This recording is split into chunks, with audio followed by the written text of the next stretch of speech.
जय शनिदेव। प्रिय दर्शकों, मैं राजेश जोशी आपका ज्योतिष जागृति केवल सत्य कार्यक्रम में आज फिर से स्वागत करता हूं।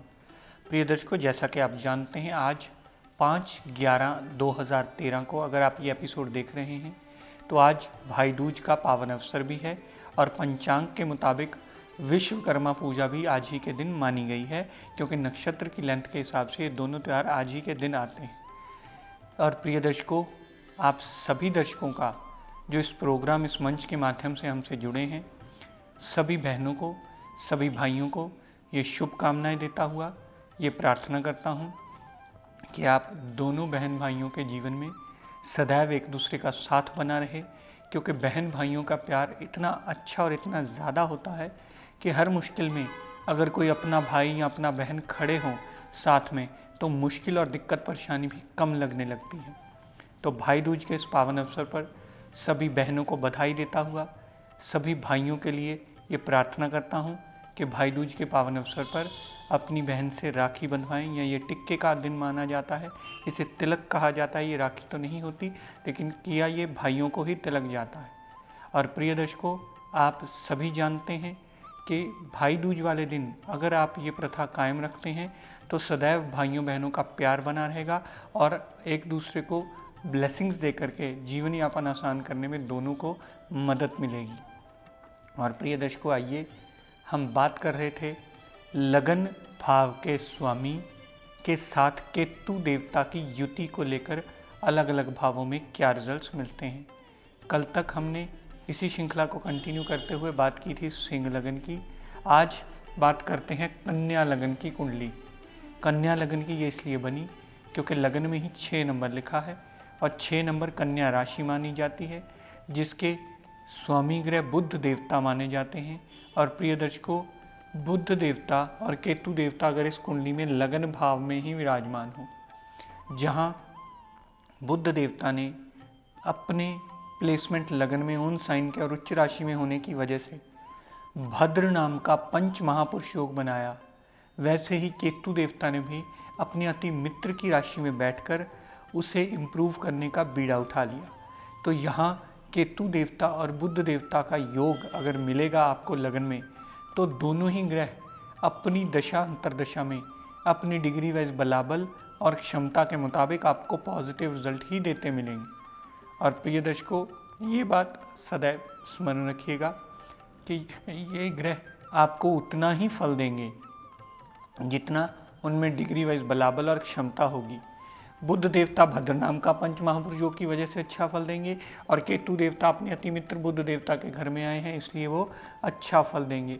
पर्सनैलिटी को सूझवान करना, पर्सनैलिटी में इम्प्रूवमेंट लाना, पर्सनैलिटी में और अपने एटीट्यूड में नपातुला एटीट्यूड रखते हैं ऐसे लोग। और ऐसे लोग बहुत ज़्यादा सूझवान और मीठी वाणी बोलने वाले, दूसरे पर अपना इंप्रेशन बहुत जल्दी डालने वाले अवश्य होते हैं। यहाँ से दोनों ग्रहों ने जितनी दृष्टि सप्तम भाव पर डाली, तो दोनों ग्रहों की दशा अंतरदशा में दाम्पत्य सुख से लाभ मिलता है, डेली वेजेस में इम्प्रूवमेंट आते हैं और डेली वेजेस के साथ साथ पार्टनरशिप में भी स्टेबिलिटी कहीं ना कहीं बनी रहती है, अगर दोनों ग्रहों की दशा अंतरदशा लगन से सप्तम भाव पर दृष्टि डाल दे तो। प्रिय दर्शकों, यही बुध देवता और केतु देवता कुंडली के दूसरे भाव में विराजमान हो। दूसरे भाव में ये विराजमान होने की वजह से शुक्राचार्य जो दानव गुरु हैं, बुध भी उनके चरणों में चले गए हैं और केतु देवता जो कि एक दानव गुरु के शिष्य माने जाते हैं, वो भी अपने गुरु के चरणों में चले गए हैं। तो दोनों ही ग्रह अच्छे भाव में जाने की वजह से, अपने गुरु के घर में जाने की वजह से सदैव अपनी दशा अंतरदशा में पूर्ण आपको पॉजिटिव फल ही देते मिलेंगे। दूसरे भाव में धन का आगमन दोनों ग्रहों की दशा अंतरा में नहीं होगा, परिवार साथ देने वाला होगा, वाणी मीठी होगी और डिप्लोमेट होगी, सामने वाले से वो इम्प्रेस, अपने खुद की वाणी से सामने वाले को इम्प्रेस करके अपना काम अवश्य निकाल लेते हैं। दर्शकों, यही युति केतु देवता और बुध देवता की कुंडली के चौथे भाव में विराजमान हो। चौथा भाव आप सभी भली भांति जानते हैं, माता, गाड़ी, भूमि, वाहन, मकान, सारी सुख सुविधाएं, हाउस ऑफ नेटिव लैंड, इन सब चीज़ों का माना जाता है। और प्रिय दर्शकों, बुध यहाँ लग्नेश होकर के आए हैं और केतु देवता अपनी उच्च राशि में आए हैं। तो दोनों ही ग्रह बंध गए हैं अपनी दशा अंतरदशा में पूर्ण आपको अच्छा फल देने में। दोनों ही ग्रह माता, गाड़ी, भूमि, वाहन, मकान, सारी सुख सुविधाओं को इम्प्रूव करने में अपनी दशा अंतरदशा में जातक को सहायक होते ही मिलेंगे। डिग्री वाइज बलाबल और क्षमता अवश्य याद रखिएगा, उसके बिना ये आपका विवेचन हमेशा अधूरा रह जाएगा। यहाँ से दोनों ग्रहों ने जितनी दृष्टि दशम भाव पर डाली, कामकाज में वृद्धि, कामकाज में इम्प्रूवमेंट, कामकाज में इंक्रीमेंट मिलना, जॉब प्रमोशन होना, कामकाज में वृद्धि होना, चलता चलता काम और बढ़ोतरी में आ जाना, प्रमोशन के साथ साथ डेजिग्नेशन का बढ़ जाना, ऐसी सारी स्थितियाँ केतु देवता और बुध देवता की दिशा अंतरदशा में आपको दोनों ही मिलते हैं। दोनों दशाएं आपको पॉजिटिव रिजल्ट देने में बाध्य होंगी, क्योंकि दोनों दशाओं में दोनों ग्रह आपको पॉजिटिव रिजल्ट देने में चौथे भाव में होकर के बाध्य हैं। बुध देवता इसलिए क्योंकि वो लग्नेश हैं, और केतु देवता इसलिए क्योंकि वो चौथे भाव में अपनी उच्च राशि में आए हैं। तो दोनों ग्रह बंधे हुए हैं अपनी दशांतरा में पॉजिटिव फल देने में। दर्शकों, यही बुध देवता और केतु देवता कुंडली के पंचम भाव में विराजमान हो। पंचम भाव आप सभी जानते हैं प्रिय दर्शकों, अनसर्टेन गेन्स का, लव रोमांस में कामयाबी का, संतान का, पेट का, लव रोमांस के साथ साथ अनसर्टेन कॉन्फिडेंस लेवल का, ऐसी सारी चीज़ों का माना जाता है। दर्शकों, पंचम भाव में अगर ये दोनों ग्रह विराजमान हुए, बुध देवता त्रिकोणाधिपति होकर त्रिकोण में आए हैं और केतु देवता भी अपने अतिमित्र शनिदेव के घर आए हैं, दोनों ग्रहों की दशा अंतरदशा में लव रोमांस में कामयाबी होगी, अनसर्टेन गेम्स होगा, संतान सुख से जातक परिपूर्ण होगा, mind, memory, will power, confidence level बहुत ज़्यादा अच्छा होगा। और बुध उसे ऐसा बना देता है कि जातक हर चीज़ का नफ़ा नुकसान पहले सोचकर ही कोई कार्य करता है। यहाँ से दोनों ग्रहों ने जितनी दृष्टि 11वें भाव पर डाली, तो 11वें भाव पर डाली हुई दृष्टि इच्छा पूर्ति करने में सहायक होगी।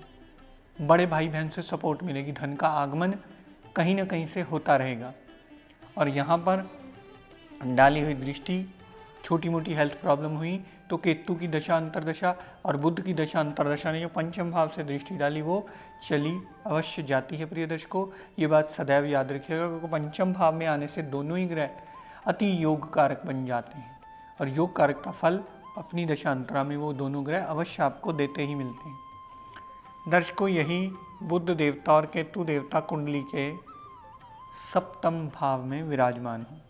अब प्रिय दर्शकों, इस बात पर ध्यान दीजिए, यहाँ बुध देव अपनी नीच राशि में आ गए हैं और केतु देवता देव गुरु के घर में आ गए हैं, जिसकी वजह से दोनों ही ग्रह इतना ज़्यादा अशुभ फलकारी होंगे अपनी दशा अंतरदशा में अपनी क्षमता के मुताबिक कि ऐसे योग की शांति करवाना आपके लिए अति अनिवार्य होगा, तभी आपका जीवन जीने लायक बनेगा।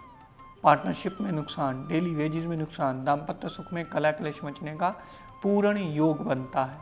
तो दोनों ग्रहों की शांति करवाइए ताकि सप्तम भाव संबंधी अशुभता के रिजल्ट ना मिले। यहाँ से जितनी दृष्टि लगन पर डाली, तो लगन पर डाली हुई भी दृष्टि आपको अशुभता के फल देकर के आपका जीवन यापन मुश्किलों से भरती ही मिलेगी। दर्शकों, यही बुध देवता और केतु देवता अगर कुंडली के नवम भाव में विराजमान हो, नवम भाव में केतु देवता वृषभ राशि के नीच अवस्था के माने जाते हैं। यहाँ पर बुध देवता का आना जातक को बहुत ज़्यादा भाग्यवान बनाता है। कर्म को उठा करके पिता के ऊपर रख दिया, कामकाज अगर पिता से जुड़ा हुआ होगा, पिता के अंडर सबॉर्डिनेशन में होगा तो सदैव कामयाबी मिलेगी। लेकिन इसके बिल्कुल विपरीत प्रिय दर्शकों, जब भी केतु की दशा अंतरदशा चलेगी, पिता से मनमुटाव होना, पिता से अंडरस्टैंडिंग्स गड़बड़ होना, विदेश यात्रा होना, तो वो लाभान्वित नहीं होती है जातक। अगर ऐसी विदेश यात्रा करता है तो फजूल के खर्चे होते हैं जिसका फल उसे कभी नहीं मिल पाता। और केतु के नीच राशि में होने की वजह से हमेशा केतु देवता जातक का जीवन यापन कष्टों से भरते ही मिलेंगे। लेकिन इसके बिल्कुल विपरीत प्रिय दर्शकों, बुध देव की दशा अंतरदशा अगर नवम भाव में पड़े होंगे बुध देवता, तो धन का आगमन भी होगा। परिवार भी, आपके पिता अगर आपके साथ काम करेंगे, आप अपने पिता के अंडर रहकर उनका आशीर्वाद लेकर, उनकी ब्लेसिंग लेकर काम करेंगे तो सदैव कामयाबी हो। यहाँ पर नवम भाव में आप अगर विदेश यात्रा करेंगे, बुध की दशा अंतरदशा में वो सदैव लाभान्वित होगी, लेकिन अगर केतु की दशा अंतरा में ये यात्रा हुई तो कभी भी आपको फ्रूटफुल रिजल्ट नहीं देंगे।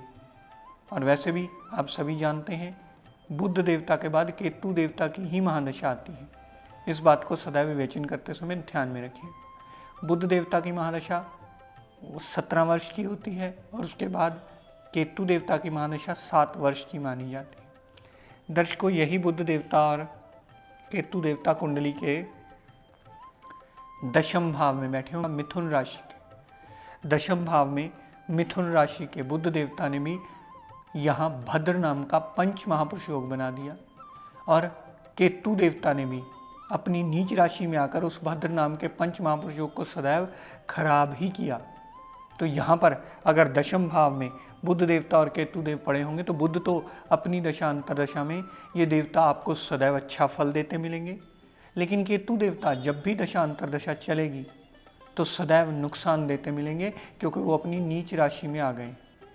अपनी नीच राशि में आने की वजह से चलता चलता काम रुक जाना, ऑब्स्टेकल खड़ी होना, डिमोशन होना, अनसर्टेन लॉस होना, कामकाज में वृद्धि ना होना खपने के बाद भी, ऐसे सारे अशुभता के नेगेटिव रिजल्ट देंगे। जबकि बुध देव की अंतरदशा दशा में जातक का व्यापार बहुत अच्छा चलने का योग बनता है, जातक का काम बुद्धि से जुड़ा होने का योग बनता है, जातक का गजेटेड पोस्ट पे जाने का योग भी अवश्य बनता है। दर्शकों, यही बुध देवता और केतु देवता कुंडली के 11वें भाव में विराजमान। 11वें भाव में प्रिय दर्शकों, बुध देवता की दशा अंतरदशा में आपकी इच्छा पूर्ति होने का योग बनता है, धन का सदैव आगमन होता रहता है, बड़े भाई बहन से सपोर्ट मिलती है और छोटी मोटी अगर हेल्थ प्रॉब्लम हो तो बुध देवता की दशा अंतरदशा में वो चली अवश्य जाती है। इस बात को विवेचन करते समय सदैव स्मरण रखिएगा। लेकिन इससे बिल्कुल विपरीत प्रिय दर्शकों, केतु देवता की महादशा अंतरदशा जब भी चलती है, केतु देवता की दशा अंतरदशा में सदैव धन का होता होता आगमन रुक जाता है, बड़े भाई बहन की कभी सपोर्ट नहीं मिलती, छोटी मोटी हेल्थ प्रॉब्लम लगी ही रहती है और जातक कोई इच्छा पूर्ति करने के लिए एफर्ट करता है तो कभी भी उसकी इच्छा केतु देवता की दशा अंतरदशा में प्रॉपर ढंग से पूरी हो ही नहीं पाती। तो कहने का तात्पर्य कि जहाँ केतु देवता अपने अति शत्रु चंद्रमा देवता के घर में है, यूं तो बुध देवता भी अपने अति शत्रु चंद्रमा देवता के घर में है, लेकिन बुध देवता इस लगन कुंडली में एक योग कारक ग्रह हैं और केतु देवता को मैंने पहले भी आपको विस्तृत जानकारी देते हुए बताया था कि उनकी अपनी कोई राशि नहीं है। वो जहाँ बैठेंगे, अगर मित्र के घर बैठेंगे, अच्छे भाव में बैठेंगे तो अच्छा फल देंगे, अगर शत्रु के घर में बैठेंगे, चाहे किसी भी भाव में बैठे हो, सदैव अशुभता के रिजल्ट ही देते मिलेंगे। और प्रिय दर्शकों, आप में से किसी भी जातक का ये एपिसोड देखने से रह जाए तो कृपया YouTube पर जाकर डेली का मेरा एपिसोड वॉच कर सकता है और लाभान्वित हो सकता है। और प्रिय दर्शकों, आगे भी मेरी कोशिश रहेगी ऐसी ही जानकारी की श्रृंखला आपको कंटिन्यू रखूं। प्रिय दर्शकों, आज अपनी वाणी को यहीं विराम देता हूँ। हम सब के लिए मंगल कामना करता हुआ शनिदेव से ये प्रार्थना करता हूँ कि हे शनिदेव, हम सब पर अपनी कृपा दृष्टि, दया दृष्टि सदैव बनाए रखें। जय शनिदेव। प्रिय दर्शकों, आप सबके लिए एक बहुत बड़ी खुशखबरी, वो दिन आ गया है जिसका आप बहुत लंबे समय से बेसब्री से इंतज़ार कर रहे थे। हमारे इंस्टीट्यूशन ने एडमिशन ओपन कर दिए हैं। आप सब लोगों से निवेदन है, जो भी इस विद्या को सही दिशा में सीखने के, समझने के, इसे पढ़ने के इच्छुक हों, वो हमारे इंस्टीट्यूशन में आके हमें संपर्क करके अपना फॉर्म ले जाएं। और क्योंकि हमारी क्लासेस 1 दिसंबर से शुरू होंगी, आप अगर इससे कुछ अधिक जानकारी लेना चाहते हैं तो हमारे इंस्टीट्यूशन में फ़ोन करके संपर्क करके जानकारी ले सकते हैं।